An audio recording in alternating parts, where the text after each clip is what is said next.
We're happy to share a little bit more insights today, and Aaqib will tell us hopefully some of the secrets and things he has built before. So I don't know if you're aware, but Disrupt.com and especially Aaqib have built various companies in the past, like Pure VPN, and one of the companies was called Cloudways, and Cloudways was sold to DigitalOcean for $350 million US 3 years ago, or 4 years ago now. My first question is to Aaqib. You had this huge exit, the biggest exit from Pakistan ever.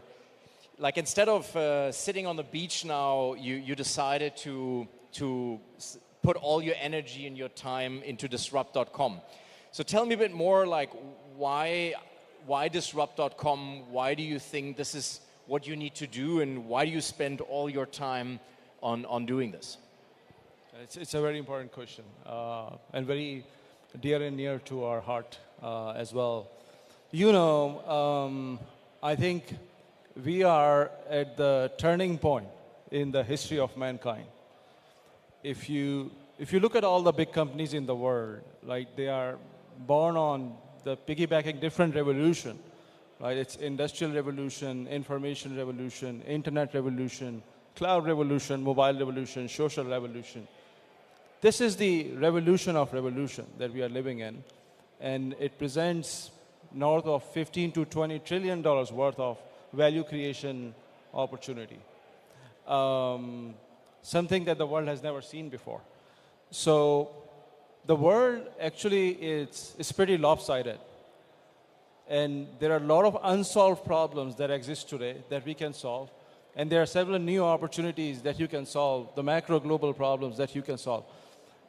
The mission for our family, Gadits, and ourselves and myself, has always been to put the region on the map by solving macro global important problems. And this is the best time to do that. I think we never in the history we would get this time again. This is a once-in-a-lifetime generational opportunity to turbocharge our mission and really double down on solving global problems. So when it comes to having a decision between go big or go buy an island, I think it was an easy decision given who we are, where are we coming from, what's our mission, and the opportunity sort of like ahead of us. I think if you look at all the successful companies, for sure they are lucky. But one of the reasons that they were successful is that they know that they were lucky, and knowing that you are lucky is super important. So we have the resources, we have the credentials, we have success. We have come so far. We have capital, and we are sitting in the right region at the right place at the right time. So fascinating times, and this is the best time to build. This is the best time to turbocharge our mission. And the family has decided to go all in and commit our own sort of like investment of $100 million. We are very excited already to solve some very pressing problems in cybersecurity, in automotive and defense tech, in DeFi, as you can see, in the fitness wear and beyond. And I think we are just getting started, and there's a massive, massive opportunity ahead of us. Awesome. So we're obviously in Dubai, and I would say when we look around venture building across the world, we see a lot of venture studios in San Francisco and London, but for sure not so many maybe in this region. So, and Disrupt.com as an operator-led, I would say, venture manufacturer, as we call ourselves. Like, why do you think is this the best place to not only build Disrupt.com as that manufacturing unit, but also why is it the best place that the startups are being built here? Because the startups that we're building are obviously not only for the market and for the MENA region, we're actually building global ventures. Why have you guys decided to build this out of MENA? Why do you believe that this is a place that can really bring these startups and make them global players? What maybe also in the world hasn't been seen yet in the region? Like, why this can be the right place for absolutely successful startups across the world. Absolutely. I think if you look at the traditional playbook or the traditional wisdom, it is that if you are in the region, solve a region problem. You solve from the UAE, you go to Riyadh, you go to Egypt, and this is how you do it. Or if you want to solve a global problem, go to San Francisco. Right? That has been the traditional wisdom. We as a group, we have very intentionally decided this region over San Francisco as our competitive advantage and as our moat. I mean, you look at UAE, it's increasingly possible to build world-class, capital-efficient, AI-native talent and teams in the UAE. The talent here, the capital here is readily available. It's more patient, it's more strategic, which is important if you're not chasing high, but you're really solving, or you're really building a larger-than-life institution and legacy. You need patient capital and strategic capital.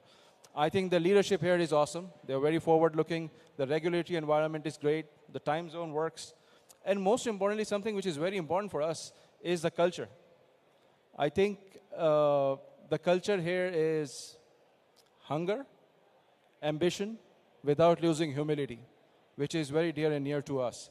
If you look at the internet, it democratizes a lot the capability to build anything from anywhere. And I think AI is taking it to the next level, where literally small teams or maybe solopreneurs can build multi-billion-dollar businesses from anywhere in the world. We already believe as a group, as a family, that greatness can come from anywhere. Greatness can come from anywhere. And I think this is the time. This is the time where we already see in the US, 85% of the founders who do unicorns are immigrants or children of immigrants, right? And I think the region is very, very well positioned to capitalize now on this unseen tech revolution and really go big on that. Yeah. So for those who haven't seen the news today, the Global Entrepreneurship Monitor actually made the UAE for the 5th time in the row the #1 place in the world to start a company. Yes, that's absolutely worth an applause. I actually checked the numbers. 20% of the people in the UAE are actually starting their own business. These numbers are incredible if we compare that to the rest of the world, and it's really that place that Aaqib was talking about. So far, we have 62 unicorns from the MENA region, and the plan for the UAE is 14 more unicorns till 2030. So we have 4 more years to go, and obviously we hope as Disrupt.com we will contribute to that number. Let's hope that that's going to happen for us. Aaqib, tell me a bit more. So when a founder joins Disrupt.com and he wants to build with us, let's say on Monday, or today is Tuesday, so tomorrow on Wednesday he joins, walks into our office, what can he expect and what does the journey hold for him in building this venture? Yeah, I think it's really important to understand what you are getting into and who you are partnering with, right? I think we are hardcore entrepreneurs, builders, and operators. We build, scale, and grow our own businesses. This is very different from a typical sort of like VC or a venture studio, right? We are the founders and co-founders of these businesses. We go deep into the trenches. We have enough skin in the game. We are deep down and dirty. These are our businesses. These are our distribution channels. As compared to a typical VC or a venture studio, where it's all about fund allocation, timelines, IRR multiples, MOIC multiples, we are not that. We are not driven by financial incentives. And the world is too big and the times are too different to play linear games. It is a time to play exponential game, and this is the game that we are playing, where we are building our own businesses. We take extreme ownership. We are the founders. We drive it. And you would love to partner with the world-class founders on that. So the way we do it is, there are 2 ways to do it. One is, we have an idea, and we have the conviction, and we have some right to win. And then we look for a world-class founder to partner with us to do that. That's one sort of like construct or an archetype. And the second is where we find an awesome founder. Some of them we can see already in the audience. We find an awesome founder, and they have an idea. They are passionate about it. They are obsessed about it. They cannot live with it. And that aligns with our mission, our thesis, our sort of like clusters. And then we partner with them. So that's like the base is important, like what you are getting into, the kind of partnerships that we do. And then when you become a part of it, like the Monday, I think you're exposed to, or you partner with world-class leadership and talent and teams that are truly AI native. We are not sprinkling AI, we are truly AI native. And secondly, you get access to proprietary tools and building blocks and playbooks. That sort of becomes your competitive advantage. And then we go through a process, which, by the way, you lead and doing an awesome job at, is we go through a process of -2, -1, 0, 1, 2. And for each step, we have several kill switches or acceleration switches to decide how we can accelerate the kill switch, or we can find the least path to resistance to product market fit. That's how sort of like broadly the system works. Okay. So whatever happens up there, after the panel, I need to check that as well. It seems to be there's a lot of fun, or maybe something to win. I don't know, but it sounds amazing. We all know that we live in a very specific time where AI is not only changing the world, but obviously it's changing dramatically right now the way ventures are built, and we see massive changes in software companies. Software as a service is almost dead, or at least it will be dramatically changed, and we see new companies emerging very, very quickly. We see people building products in hours instead of months or years. We see way more people building, people that haven't built before, because it's possible. So we see a huge wave of new technology. And obviously, we don't need to speak too much about AI, but we all know that this is not just another change when the cloud came, or when the internet came, or when mobile came. Like all these revolutions, they were huge. But I think now the AI revolution, and for the first time, I don't know, it depends who you're asking, but we will see very soon that computers will be way smarter than us. So we will hit that. So when it comes to venture building and this environment, what does that mean? Like the question as a venture builder and leading the venture building activities in Disrupt, the question that I'm get asked the most is, Jonathan, like, if I build this today, how do I know tomorrow it's not going to be replaced by an LLM or by someone else that did it in an hour? So this is literally the number one question I'm getting asked. So for us at Disrupt, what does it mean in picking ideas, ventures, and founders? Like, how can we even decide what to build and not make the mistake that someone else will replace it tomorrow on Lovable? Oh, absolutely, that's a question that keeps everybody up at night, I believe. We are living in a strange situation where building a world-class product is still very important, but it doesn't mean anything, right? And we are seeing that the whole software market being repriced brutally by the market. I think most of the big software companies, pure software companies, 40–50% down. Software as an asset class is becoming a commodity. I think first thing is important is to realize that there is a religion change, right? No more just you can build means anything. I think it doesn't mean anything. So then what does it mean? Like, why us? And what we call internally is, what is our right to win in this? Like, if 50 people are doing the same thing, like, what is our unfair advantage on doing that?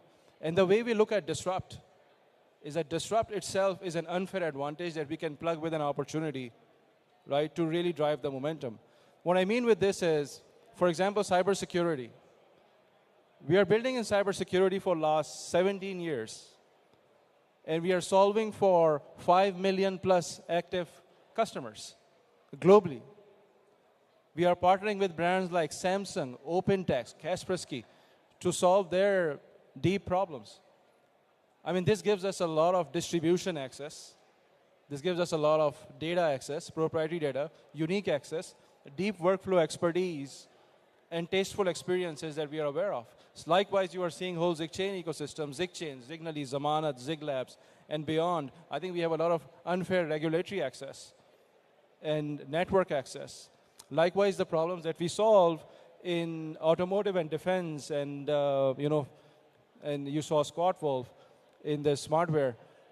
The key thing is that these are the cluster level right to wins that we have in terms of distribution, unique access, proprietary data, network, talent, etc. But all of this actually sits on the AI native machine that compounds every time, right? Which basically means two things. First is the capital efficient world-class global talent available for our startups. How hard it is for a startup to get access to a world-class CTO on day one. And not just somebody, again, who can do a little bit of an AI, but truly AI native. How hard it is for somebody to get access to a world-class leader in the Valley who can give you an understanding of how do you hack your TikTok growth or your Reddit growth, etc. We have this as an unfair advantage, as a shared infrastructure for all of our startups. And then, I think, what is we call like our proprietary tools, building blocks, capabilities, playbooks that we are building, which hyper-automates building, it hyper-automates selling. And what it helps you is to build and grow with an unfair speed, cost, quality of AI, which is easier said than done. So those 50 people elsewhere, they are shipping software. We are shipping software, we are shipping distribution, we are shipping access, and we are doing all of that on a machine that is compounding all the time. That's how I think we're very, very focused on compounding that, and that's an opportunity for the founders. I mean, if you build outside, of course you can do great stuff there, but your right to win or your probability to success dramatically changes if you plug disrupt ecosystem into that, because of the talent, the distribution, the access, the capital, all of these things that we bring on day zero. And I think I want to go back a little bit on the point on the compounding effect that AI has. And as you said, we're operating in different clusters. We have the cybersecurity. We obviously are very active in blockchain and in other fields. And I think what's interesting is that the more we're building now within these clusters, and we see this in the blockchain space as well with ZigChain and the companies that we're building. There's some announcements we will make very soon with one company that we're launching on ZigChain, I think, which is very, very interesting and fits very, very well into the region. So very excited about this company that I cannot name now, unfortunately. And I think what we also see is more and more AI now also moving into the blockchain space. I think we have later some more announcements from our depths here where we see how these worlds are also getting closer to each other, which is also very, very, very exciting. I don't want to stress too much of your time. And one last question that I have is, if we would sit here in 3 years speaking about disrupt.com, what do you think our discussion would be about? What do you think Disrupt has hopefully delivered till then? Where do you think the world will be at that place? Where is venture building? Like, if you take us a little bit into the future, what do you think? I mean, we don't know, but like, what do you think? Where will we head, especially with venture building? Where we will heading with startups being built from this region? You also want to ask the hardest part or this one? I can ask that. Okay. Yeah. You want to do this one? Okay, first. Okay. So, I mean, first thing is, Disrupt today has incredibly strong pipeline of scale-ups, startups, and experiments. And many of them have the potential to be a global $10 billion plus company, which we have no doubt about, right? So in the next 3 to 5 years, we're definitely going to see some tangible wins, like we have done in the past. But there is one piece of it. This is not the most important piece. The most important piece is 5 years down the road, Founders don't need to fly to San Francisco for them to take them seriously. They don't need to do that. 5 years down the road, people who were thinking to leave San Francisco, they would stay. And those who have left would come back because they would see that it is proven by Disrupt and its leadership that great global world-class companies can be built from the region. It's a flywheel, it's an ecosystem. And we are once, hopefully, an important and a small node of it. Right? And I think this is a phenomenal ecosystem. And that's what drives us. That's what our mission is all about us. So we really see this. This is the right time, inflection point, and we would play a really vital role in shaping the ecosystem. Maybe one last question. So everyone that maybe also in the audience is thinking about building a company, and the people obviously that are watching us online that say, wow, I'm very excited to build with Disrupt.com. Let me apply, let me join them. I want to build, I have an idea. I want to build in blockchain or in AI or both. What is the message to them? What's the hardest thing? Like, it sounds easier than it is. Obviously, you get a lot when you join Disrupt.com to do it. But obviously, the founder also needs to bring something to the table, and founding business and being successful and exiting a company, maybe if that's the goal, is not easy. It's very hard. Like, what do you think makes it so hard at the end of the day? I think I would say maybe one thing. First of all, these are very unprecedented times in the world.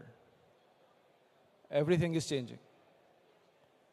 Geopolitics is changing, world order is changing, global conflicts are there, tectonic changes happening in the world. And black swans are like, no more black swans. Everything is changing. It's very, very hard to predict the future. Very hard to predict the future. Let's not pretend that. There is so much ambiguity. We understand it. We all understand it. We all face it as leaders. There is so much ambiguity. But trust me, action produces information. And great strategies are discovered. They are not dreamed. Action is important. In the world where everything is changing, what we can do as founders, as leaders, is to build a culture of fearless, selfless, and restless, where we are all on the edge. The leaders are on the edge. We are all in the trenches. We are all building on the edge. Experimenting, building, and scaling to discover greatness. That's what is required in this age and time. Awesome. Cool. Thanks very much, Aaqib. And for everyone that is now excited and wants to build the next unicorn out of the UAE with Disrupt.com, please contact us. You can send me an email, john@disrupt.com. It's very simple. Thank you very much, and enjoy the event.